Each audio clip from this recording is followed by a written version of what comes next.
तो क्वेश्चन हमसे कह रहा है x is thrice as good a workman as y, यानी x y से ट्रिपल काम कर सकता है and together they finish a piece of work in 30 days, और x और y मिलके किसी काम को 30 डेज में खत्म करते हैं। So the question is in how many days x alone can finish the work. Same काम को अगर x अकेले से करवाया जाए तो कितने दिन में होगा।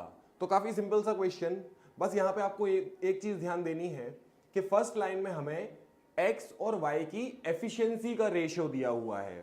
x y से ट्रिपल काम करता है और काम को हम एफिशिएंसी कहते हैं। तो एफिशिएंसी वाले क्वेश्चंस को हमें दो तरीके से डील करना होता है। पहला, एफिशिएंसी के रेशियो का इस्तेमाल करके टाइम का रेशियो बनाना, लेकिन वो हम कब करते हैं, जब किसी क्वेश्चन में मुझे पर्सन 1 या पर्सन 2 के डेज गिवन हो या पर्सन 1 और 2 के डेज का गैप गिवन हो। उस केस में मैं अपनी एफिशिएंसी के रेशियो को टाइम का रेशियो कन्वर्ट कर देता हूं उस क्वेश्चन को सॉल्व करने के लिए। बट ध्यान से अगर हम इस क्वेश्चन को देखें तो ना तो मुझे x के डेज गिवन है, ना ही मुझे y के डेज गिवन है, और ना ही मुझे x और y के डेज का गैप गिवन है। मुझे तीनों ही चीजें गिवन नहीं है। और इस तरह का क्वेश्चन अगर आपके सामने आता है तो आपको कम से कम मेहनत में काम करना है, क्योंकि यहां आप फिर से इस्तेमाल कर सकते हैं समोसा मेथड। तो इस क्वेश्चन को सॉल्व करने के लिए हम मान लेंगे कि अगर y एक दिन में एक समोसा बनाता है तो according to the question x एक दिन में 3 समोसे बनाता होगा, क्योंकि x y से ट्रिपल काम कर लेता है।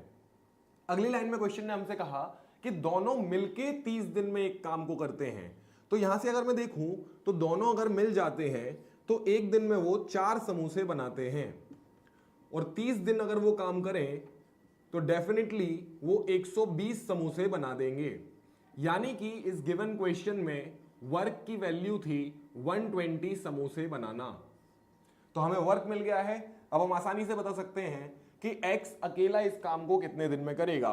हमें पता है x एक दिन में 3 समोसे बनाता है और टोटल काम 120 समोसे बनाने का है, तो डेफिनेटली x को 120 divided by 3 that is 40 days का टाइम लगने वाला है। So the correct option to this question will be option B, that is 40 days.